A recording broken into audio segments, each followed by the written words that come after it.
What kind of mother sells her own child? That's the question you'll ask, but wait. Before you judge her, hear what happened. Because by the time you understand why she did it, your heart will break in ways you never imagined. It began with blood on the asphalt and cries in the delivery room. One life came into the world as another was violently taken away. A father racing to meet his miracle never made it. A mother who had waited years for joy found herself trapped in the darkest nightmare a woman could face. 2 babies. 1 coffin. One decision that would haunt generations. But that was just the beginning. Left with nothing, no husband, no family, no roof, she wandered the streets, clutching her twins, broken, starving, invisible. Until a mysterious woman in stilettos and diamonds whispered an offer in her ear. "Give me one of them, and you'll never suffer again." She said yes. But what she didn't know was that the deal she made wasn't with a woman. It was with something far more dangerous. And what came next, you won't believe. Because the truth about what happened to that child, the secret behind the Snow Queen's wealth, and the price this mother had to pay will leave you speechless. This isn't just a story. It's a curse unwrapped. It's a sin sealed in silence. It's what happens when love is forced to choose. So ask yourself again, what kind of mother sells her child? Stay with me, the truth will shake you. They called her barren. For 9 years, Selena watched her body betray her, watched blood come when it shouldn't and tears fall when they shouldn't stop. Her womb, they said, was cursed, locked by unseen hands. Each month was another funeral for a child that never existed. She smiled through it all, but inside, her soul wore sackcloth. And still, Jalen held her like she was all that mattered. Even when his mother spat insults, called Selena a waste of a woman, Jalen never moved. He said love was patient. But that patience would be tested in ways no man could bear. The pressure mounted like fire under skin. Jalen's family became vultures, circling a future they had already buried. His brothers whispered that he should remarry. His uncles sent pastors. His mother screamed curses. Still, he stood beside her, even when it meant war within his bloodline. God's time is the best, he always said. And Selena clung to those words, carved them into the walls of her heart. But each night, when the house fell silent, she pressed her ear to her belly, hoping to hear life, and only hearing the echoes of empty rooms and her own heartbeat. Then one morning, her body changed. Nausea. Headaches. A strange fluttering below her ribs. Selena didn't dare believe it, not after so many false hopes. But Jalen noticed. He took her hand and placed it over her stomach, not speaking, just watching. The hospital visit was meant to be routine. But when the nurse returned with the test results, Selena felt the world slow. Positive, the nurse said. That one word broke her open. Jalen fell to his knees, laughing, crying, holding her as if the womb itself had kissed them. The curse, it seemed, had lifted. But curses don't lift. They trade forms. The day the twins came, the clouds turned black. Selena had been in labor since dawn, screaming through pain that threatened to tear her soul from her spine. Jalen wasn't there. He had rushed out hours earlier, saying he wanted to bring food, flowers, and the priest. But time passed, and the nurse whispered, "Push." Her body obeyed, even as her spirit screamed for Jalen. 2 cries pierced the air, tiny, sacred. Twin boys. The miracle they had begged for. Selena reached for them, weak but smiling. "Where is he?" she asked. No one answered. A nurse looked away. That was the first crack in her world. Jalen was dead. Killed on his way to meet his sons. They said it was a collision, a car ran into his at a junction near the hospital. He died instantly. The same moment his sons took their first breath. When Selena heard the news, she didn't scream. She didn't cry. She just held the babies closer. Her eyes didn't blink. Her breath didn't break. She had wanted to name them after their father. Now, she wasn't sure names mattered anymore. What do you name children whose father's blood still stains the road? What do you call boys born into silence? The hospital walls turned into a prison. Jalen had been their provider, their hope. Now, the bills piled high like tombstones. The hospital refused to discharge her. The twins needed diapers, milk, care, but Selena had nothing. She begged. She knelt. She cried to the heavens and to the hospital administrator. They shook their heads. No payment. No release. For 2 months, she sat in that ward, watching other mothers come and go, watching her babies cry themselves to sleep. Her body wasted. Her eyes sunk. Her spirit began to rot from the inside. No one came. Not even Jalen's family. Sometimes, at night, she would whisper to the babies, "Forgive me. I tried." She would clutch them close and hum lullabies with cracked lips. Nurses began to look at her with pity. Some even mocked her. "The witch with the twins," one said. "She killed her husband, now she wants to live here free." Selena heard every word. But she said nothing. What voice do you have when the world already buried you? The pain wasn't just in her body anymore. It was everywhere, in the walls, in the air, in her milkless breasts and swollen feet, in the silence where Jalen used to be. And then one night, she broke. The hospital gates creaked open just before midnight. Selena's feet moved like shadows. One baby strapped to her chest, the other tied to her back. She slipped through the alley like a whisper, running from death. Behind her, the nurses slept. Ahead, a storm waited. The rain slapped her face, but she didn't flinch. Her legs trembled from weakness, she hadn't eaten in 2 days. But fear can feed a mother more than food. And she feared what would happen if she stayed. No one came for her. Not a single friend. Not even family. She was already forgotten. When she reached the compound she once called home, it was silent. The doors were chained. Her name had been painted in red across the wall, like a warning. Witch. She stepped closer and saw her belongings thrown into the gutter, clothes soaked, photo frames shattered, baby gifts crushed like waste. Her wedding dress dangled from the window like a ghost, mocking her. She bent down and picked up Jalen's picture. His face cracked. His smile erased. Behind her, someone hissed, "Leave before something worse happens." She turned, but no one was there. Only whispers riding on the wind. A neighbor later told her, in a whisper soaked with pity, "Your mother-in-law said the twins are from the river. That you used Jalen for ritual. She said, you carry spirits, not sons." The word stabbed her chest. Her knees gave way, but she didn't fall. She couldn't. The twins were still tied to her. She sat on the sidewalk, tears mingling with the rain. Her babies stirred, their cries were small, weak. She opened her wrapper and held them to her skin, hoping her warmth would quiet their hunger. But what warmth does a widow have left in the cold? She fed the boys with borrowed money. She sang to them even when her voice cracked.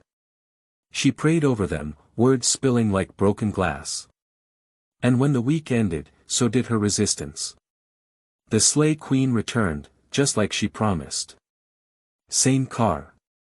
Same sunglasses. Same smile that didn't quite reach her eyes. This time, Zaya, no longer Amara, didn't resist when the woman motioned for her to come. She wrapped both boys tighter against her chest and climbed into the back seat. No words were spoken during the drive. Only the hum of the engine. Only Zaya's heart, crumbling.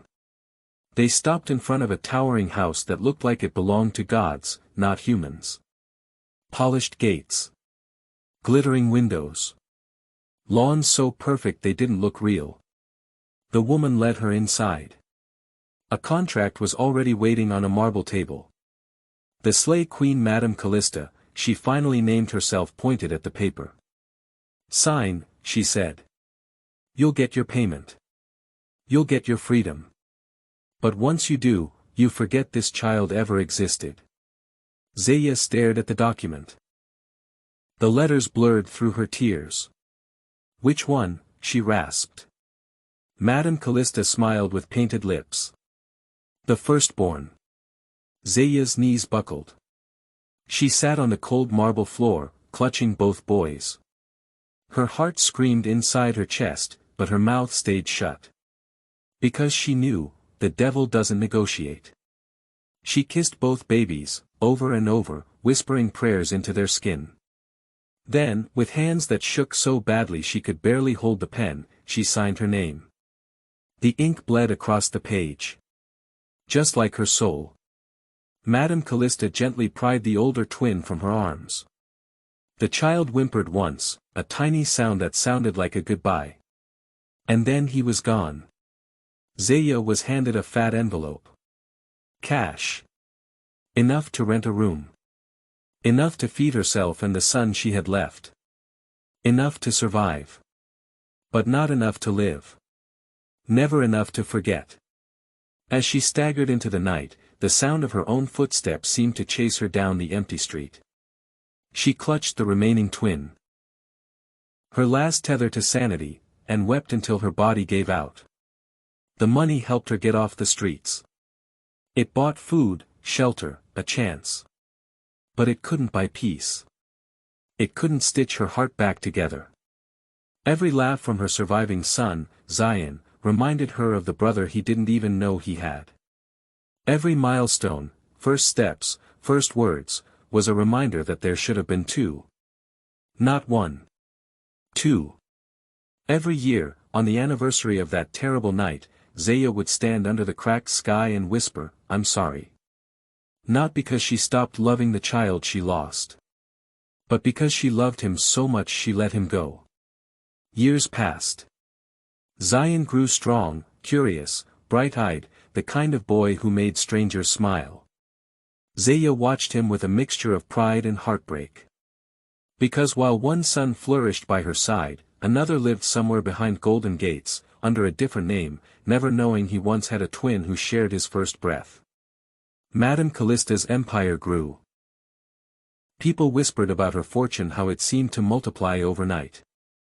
They didn't know it was built on souls bartered in desperation. They didn't know about the blood price hidden behind her diamonds and pearls. But Zaya knew. She would always know. Because some curses don't die. They only sleep. And one day, blood would call to blood. And what was stolen would demand to be found. The real story wasn't over. It had only just begun. 12 years later. Zion was tall for his age. Sharp around the edges, like life had carved him from stone instead of flesh. He had Zaya's fierce spirit, and something else. Something restless. Something broken. He asked questions she could never answer. Why don't I have any baby pictures? Why do you look so sad on my birthday? Why does it feel like something's missing? Zaya always smiled. Always lied. Because the truth was too cruel to tell. But blood remembers. Even when the mind forgets. And across the city, in the mansion of Madame Callista, another boy lived. They called him Xavier now. Xavier Callista. Adopted heir to a fortune built on stolen dreams. He had Zion's face, but colder. Sharper. A prince dressed in silk, but inside, a hollow ache he didn't understand. Xavier was perfect. At least, that's what they told him. Perfect posture. Perfect grades. Perfect manners. But late at night, when the walls whispered and the shadows stretched long, he dreamed of places he'd never seen. He dreamed of a woman's voice, rough and tender, singing broken lullabies. He dreamed of a brother, a shadow beside him, laughing, running, vanishing. And sometimes he woke up with tears on his cheeks and no idea why. Madame Callista hated the dreams. She hired doctors, tutors, priests, anyone who could fix him. They gave him pills. They gave him distractions. They gave him punishments when the dreams returned.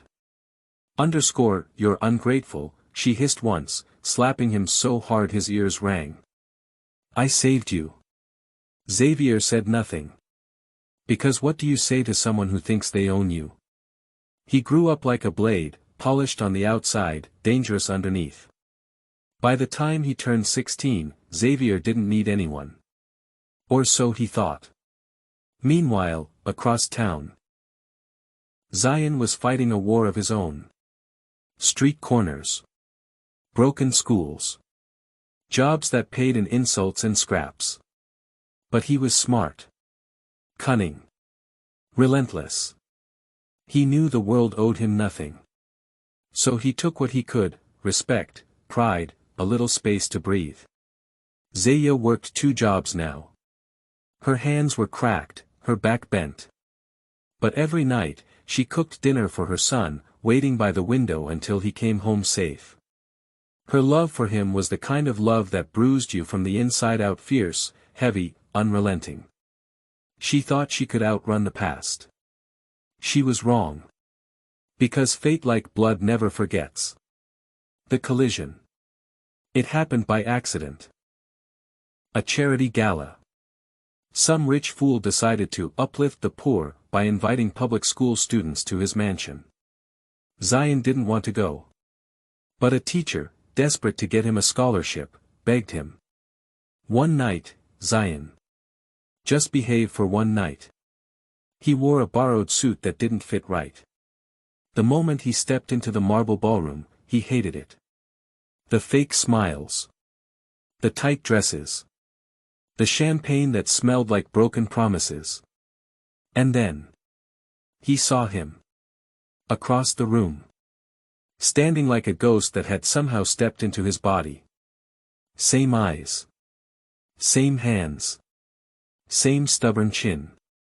Xavier. For a moment, the whole world tilted. Zion gripped the nearest table to stay upright. Xavier felt it too, a jolt in his chest, like he'd been punched. They stared at each other. Neither knew why. Neither could move. Madame Callista noticed. She crossed the room in seconds, smiling a poisonous smile. She placed a possessive hand on Xavier's shoulder. Come, darling. These people aren't worth your time. Xavier hesitated. Something inside him screamed. But he obeyed. Zion watched them go. His fists clenched. He didn't know who that boy was. He didn't know why seeing him made him feel like he was drowning. But he knew one thing. He was going to find out. Even if it killed him. Zion couldn't sleep. He sat on the edge of his bed, staring at the cracked ceiling, heart pounding like war drums. That boy. That face. It was like looking into a broken mirror. He thought about it all night. All morning. All week. Until thinking wasn't enough. He had to know. He started asking questions. Quietly. Carefully. The school list from the gala, he found it. Cross-referenced the guest names. Searched for Callista. The Callista family. Old money. Old power. And Madame Callista, childless for years, then suddenly parading a perfect son like a trophy. Adopted, they said. But the dates didn't add up. The rumors didn't either. Zion felt the pieces click, one by one, like the cocking of a loaded gun. The boy wasn't just adopted. He was taken. Stolen. Maybe not legally. But morally. It was a crime soaked in blood. At home, Zaya noticed the change.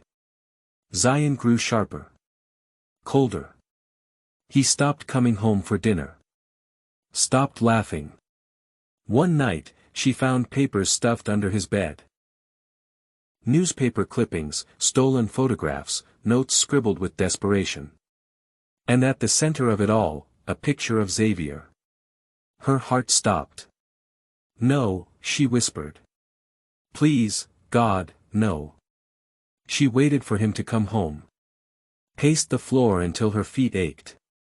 When he finally stumbled in, tired and furious, she blocked the door. We need to talk, she said. Zion didn't want to hear it. Move, Ma, he growled, voice like gravel. No. You listen to me. She grabbed his face in her hands, like she could hold him there by sheer force of love. You don't understand what you're doing. You don't know who you're messing with. Then tell me, he roared. Tell me the truth for once in my life. Tears flooded her eyes. But still, she stayed silent. Still, she lied. It doesn't matter, she whispered. He's not your brother anymore. The words sliced through the air like a blade. Zion staggered back like she'd hit him. Not my brother, he repeated, hollow. You think blood just disappears? He looked at her like she was a stranger. Turned. Walked out the door. And this time, she knew. He might not come back. Meanwhile, in the mansion. Madame Callista sensed the shift too. Xavier had grown restless. Distant. He kept asking questions about his adoption. He kept staring at old photos like he was trying to burn a hole through them. She tried everything. New cars, new clothes, new punishments. Nothing worked. There was a crack in the perfect boy now. And it was growing. One night, she called a man. A man who cleaned up messes. A man who didn't ask questions. There's a boy, she said coldly into the phone. Find him. Break him. I don't care how. On the other end of the line, a voice chuckled. Consider it done. The hunt begins. Zion didn't see it coming. He was too focused. Too angry. He found out about the adoption papers, falsified. Found out about the birth records, altered. Found proof that Madame Callista had paid a doctor to lie. The deeper he dug, the more dangerous it became. Until one night, walking home under a broken streetlight, he heard footsteps behind him. Fast. Heavy. He turned. Too late. A fist collided with his jaw, snapping his head back. Another blow to the ribs. Another to the gut. Zion collapsed, gasping for air. Boots crunched on broken glass as two men loomed over him. Stay away from the Callistas, one of them hissed. Last warning. Then darkness swallowed him whole. When Zion woke up, he was in his bed. Zaya was beside him, sobbing. His lip was split. His ribs were cracked. But his spirit? Unbroken. You have to stop, she begged. You're going to get yourself killed. Zion looked at her with eyes made of fire. I don't care, he rasped. He's my brother. He's not yours anymore, she screamed, voice breaking. They bought him. They raised him. You don't understand, Zion, they will never let him go. He's not a pet, he shouted back. He's blood. They stared at each other, both bleeding from wounds too deep to see. And in that moment, they both knew. There was no stopping it now. Zion was going to tear the world apart to get his brother back. Or die trying. The night they met again, it rained. A heavy, angry rain that turned the streets into rivers and the sky into a roaring beast. Zion stood outside the Callista mansion, soaked to the bone, fists clenched at his sides. He wasn't supposed to be here. There were cameras. Guards. But he didn't care. He was done hiding. Done being afraid. He pressed the buzzer at the iron gate. Once. Twice. No answer. He pounded it with his fist. Open the damn gate. Lightning split the sky, illuminating him, a lone figure, trembling with fury, eyes burning. Somewhere inside the mansion, Xavier sat at the grand piano. Playing a song he didn't know he knew. A sad, broken lullaby. Something inside him stirred. A memory without a name. He stopped playing. Listened. And somehow, through the storm, he heard it. The voice. A voice that yanked at his soul like a hook. He rose from the piano bench. Walked to the window. And there, through the sheets of rain, he saw him. The boy from the gala. The boy with eyes that looked like war. The boy who somehow felt like home. Without thinking, Xavier moved. Out the door. Down the steps. Across the gravel. The guards shouted after him. "Sir! Stay inside." But Xavier didn't listen. He sprinted across the yard, heart hammering against his ribs. When he reached the gate, he stood there, staring at Zion through the bars. Neither spoke. For a long moment, it was just rain and heartbeats. Finally, Zion broke the silence. "You remember me," he said hoarsely. It wasn't a question. Xavier frowned. Shook his head. "I don't know you," he said. But his voice cracked on the last word. Zion stepped closer, pressing his palms to the bars. "Yes, you do," he whispered. "You knew me before they bought you. Before they stole you. You knew me when you were still Zayden."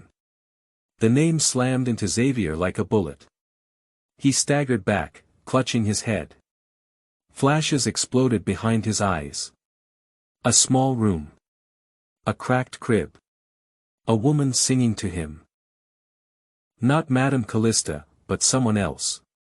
Zaya. Mama Zaya. And a boy. Older. Fierce.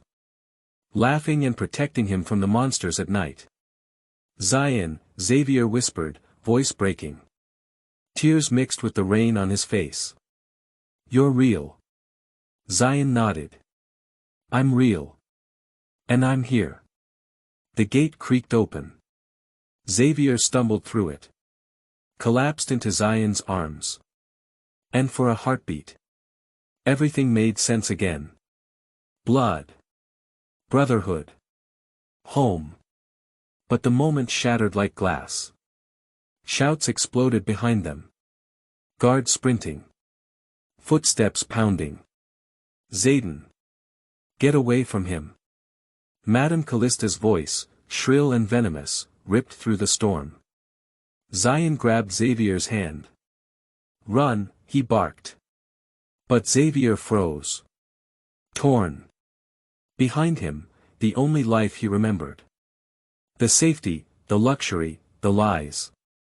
In front of him, a stranger who felt like the truth. "I can't," Xavier choked. "You can," Zion said fiercely. "You already did once. You just forgot." The guards closed in. Zion shoved Xavier behind him. Took a punch to the face. Another to the ribs. He fought like a demon, fueled by rage and love and years of loss. "Run, Zayden," he screamed. "Run." But Xavier didn't run. He grabbed a fallen baton from the ground. And for the first time in years, he fought back. The two brothers, side by side, fists flying, blood spraying, hearts roaring. Against the guards. Against fate. Against everything that said they had to be enemies. They didn't win. Not that night. There were too many. Zion was beaten down first. Xavier was dragged away, screaming his name. "Zion! Zayden!"